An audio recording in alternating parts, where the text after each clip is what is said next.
भगवान विष्णु ने अपने गोपनीय स्वरूप के दर्शन कराए। जैसा मैं नीतू पांडे यूट्यूब चैनल पर आप सबका स्वागत करती हूँ।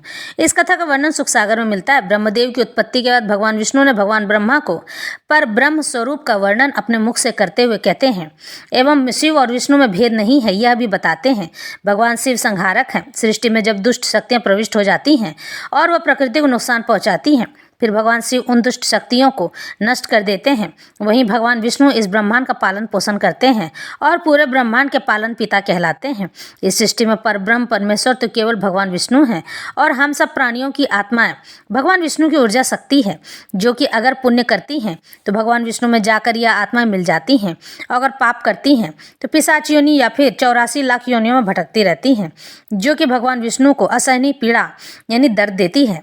मनुष्य स्वार्थी होता है, पर कभी हमने सोचा है कि हम प्रभु भगवान विष्णु की ऊर्जा शक्ति होकर भी पाप कर्म करते हैं तो हमारे परमपिता को कितना कष्ट होता होगा। तो आज की कथा आरंभ करते हैं। एक समय तब किन्ह विचारा, कौन मात और पिता हमारा, किसने अमल कमल उपजाया, किसके आश्रय कहाँ से आया।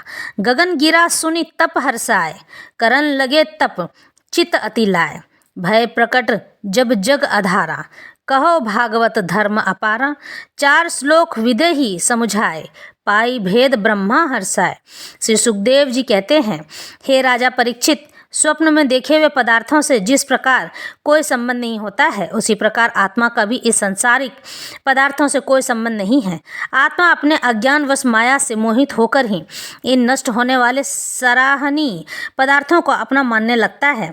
जब यह आत्मा माया में लीन हो जाता है तब अपने को कर्ता मानकर मैं हूँ, यह मेरा है आदि मानता है।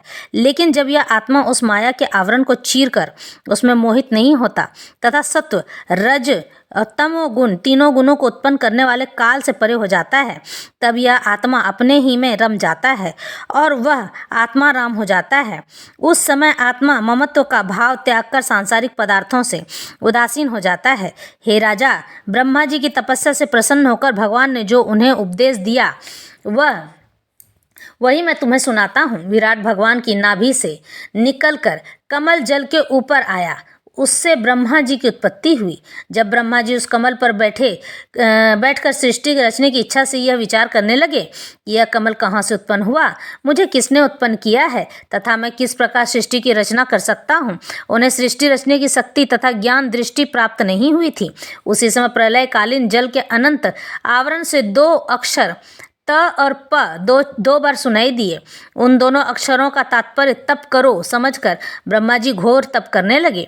1 सहस्त्र दिव्य वर्ष तपस्या करने के पश्चात उन्हें अमोघ ज्ञान की प्राप्ति हुई, यानी हजारों कालों तक तपस्या करने के बाद उन्हें बहुत अमोघ ब्रह्म ज्ञान की प्राप्ति हुई। उस समय भगवान ने उन्हें अपने दिव्य लोक के दर्शन कराए। यह लोक संपूर्ण क्लेश मोह तथा माया जाल से रहित था। वहाँ पर रजोगुण तमोगुण तथा सतोगुण फटक नहीं सकता था। काल की गति तथा माया खड़ी नहीं हो सकती थी। वह दिव्य स्थान सर्वत्र भगवानमय है। वहाँ पर भगवान के पार्षद चतुर्भुज रूप धारण करते हुए शंख चक्र गदा पद्म लिए शंख पतंग सौंदर्य राशि से परिपूर्ण रहते हैं। पार्षदगण मणि जटित मुकुट तथा वस्त्राभूषण धारण किए रहते हैं। उनका शरीर श्याम वर्ण तथा विद्युत के समान ज्योतिर्मय है। वे पीताम्बर धारण किए हैं। कानों में कुंडल तथा कंठ में वनमाला सुशोभित है। उस बैकुंठ धाम में लक्ष्मी जी विविध विभूतियों से सुशोभित होकर भगवान के चरणों की सेवा करती है। ब्रह्मा जी ने वह बैकुंठ धाम देखा जिसमें भगवान यज्ञपति भगवान विष्णु लक्ष्मी जी के सहित शोभायमान है। नंद सुनंद आदि पार्षदगण उनकी सेवा में तत्पर है। भगवान की मुस्कान मधुर और मनमोहक है। सिर पर दिव्य मुकुट, कंठ में कौस्तुभ मणि, वक्ष स्थल पर श्रीवत्स का चिन्ह, कंठ में वनमाला तथा पीताम्बर धारण किए हुए हैं। उनका दिव्य शरीर रत्न जडित आभूषणों से जगमगा रहा है। 4 भुजाओं एवं शंख चक्र गदा पद्म धारण किए हुए हैं। पुरुष प्रकृति अहंकार 10 इंद्रियों सहित मन और 5 तंत्रात्माएं महत्व तथा पंचभूत आदि से 25 शक्तियां रूप धारण करके उन भगवान की सेवा में संलग्न है।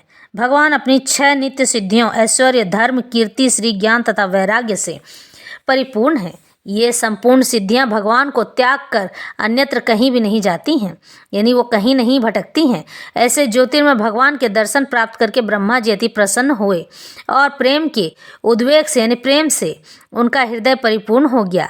वो बहुत खुश हुए, नेत्रों से प्रेमाश्रु प्रवाहित होने लगे, यानी कि आंखों से आंसू बहने लगे, शरीर प्रकाशमान हो गया। उन्होंने झुककर साष्टांग प्रणाम किया। तब भगवान ब्रह्मा ने प्रसन्न होकर उनका हाथ पकड़कर मधुर वाणी में इस प्रकार बोले, हे ब्रह्मा जी, तुमने तपस्या करके मुझे प्रसन्न किया है। जो तुम्हारी इच्छा हो वही वर मांग लो। मैं सर्वशक्तिमान हूँ, तुम्हें सब कुछ देने में समर्थ हूँ। यह प्राणी जब तक मेरे निकट नहीं आता है तब तक उसका कल्याण नहीं होता है, यानी कि जो भी मुझसे मांगेगा तपस्या करके मैं उसे अवश्य दूंगा, लेकिन नहीं मांगेगा तो मैं उसे नहीं दूंगा। तुमने मेरी आज्ञा से घोर तपस्या किया है, इस कारण तुम्हें मेरे दर्शन हुए हैं। हे ब्रह्मा जी, तपस्या मेरा हृदय है और मैं स्वयं उसकी आत्मा हूँ। तपस्या करने से ही मेरी अखंड शक्ति प्राप्त होती है। मैं तपोबल से ही सृष्टि की उत्पत्ति, पालन तथा लय करता हूँ। ब्रह्मा जी बोले, हे विश्वपति, हे चतुर्भुज नारायण, आप अंतर्यामी होकर सबके हृदय में वास करते हैं। आप अपने अप्रमेय ज्ञान से यह सब कुछ जानते हैं कि मेरी क्या इच्छा है, किंतु फिर भी मैं आपसे वर मांगता हूँ कि मुझे आप वह ज्ञान दृष्टि दीजिए कि मैं आपके सगुण और निर्गुण दोनों स्वरूप की भली भांति पहचान कर सकूं। यानी कि जो कि अच्छा और बुरा मकड़ी के जाले की भांति आप इस सृष्टि की उत्पत्ति करते हैं और उसके साथ खेलते हैं। जिस प्रकार मकड़ी उस जाले को अपने मुख से निगल जाती है, उसी प्रकार आप भी सृष्टि को अपने में लीन कर लेते हैं, समा लेते हैं। अब आप कृपा करके मुझे ऐसी शक्ति दीजिए जिससे मैं सृष्टि को रचकर कर्तापन के अभिमान से मुक्त रहूं। आपने मेरा हाथ पकड़कर मुझे मित्र भाव से अपना बनाया है, इसलिए मैं सावधानी पूर्वक गुणों तथा कर्मों के अनुसार संपूर्ण जीवों का विभाजन करके सृष्टि को रच सकूं। भगवान ने कहा, हे ब्रह्मा जी, मैं तुम्हें अपने उस अति गोपनीय स्वरूप का ज्ञान कराता हूँ जो अनुभव, प्रेमा, भक्ति और साधनों से युक्त है। तुम मेरी कृपा से मेरे संपूर्ण विस्तार, मेरे संपूर्ण लक्षणों तथा मेरी संपूर्ण लीलाओं के तत्व को भी भली भांति प्रकार जान सकोगे। हे अनंत, सृष्टि के आदि में केवल मैं ही था, मेरे अतिरिक्त न तो यह स्थूल जगत था और न सूक्ष्म जगत ही था और न इन दोनों को उत्पन्न करने वाली प्रकृति ही थी। इस सृष्टि के रूपांतर में जो कुछ भी दृष्टि आता है अथवा जाना जाता है वह केवल मैं ही हूँ, और सृष्टि के अंत में जो कुछ शेष रह जाता है वह भी मैं ही हूँ। मैं सर्वत्र विद्यमान होने पर भी जिस प्रकार नक्षत्र मंडल में राहु दृष्टि नहीं आता, मैं उसी प्रकार मैं भी अपनी माया से किसी को दृष्टि नहीं आता हूँ। जिस प्रकार संपूर्ण प्राणियों के शरीर पंचभूतों से बने हुए हैं, वे पंचभूत शरीर निर्माण का कारण रूप होने से उनमें विद्यमान है और वे अलग अलग भी प्रतीत होते हैं, उसी प्रकार से भगवान अपने बारे में सब कुछ बताते हैं। ब्रह्म नहीं इस निषेध पद्धति के अनुसार तथा यह ब्रह्म है, यह ब्रह्म है, इस पद्धति के अनुसार यही सिद्ध हुआ है कि मैं सर्वदा सर्वत्र स्थित हूँ।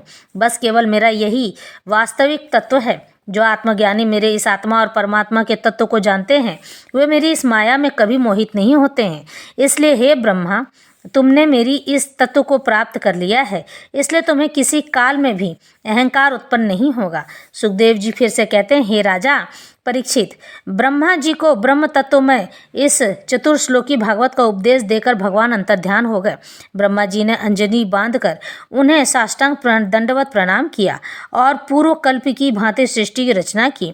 यह चतुर्श्लोकी भागवत ब्रह्मा जी ने अपने पुत्र नारद जी से प्रसन्न होकर उन्हें सुनाई थी। तत्पश्चात जिस समय मेरे पिता वेद व्यास जी सरस्वती के किनारे पर उद्विग्न मन बैठे हुए थे, उस समय देव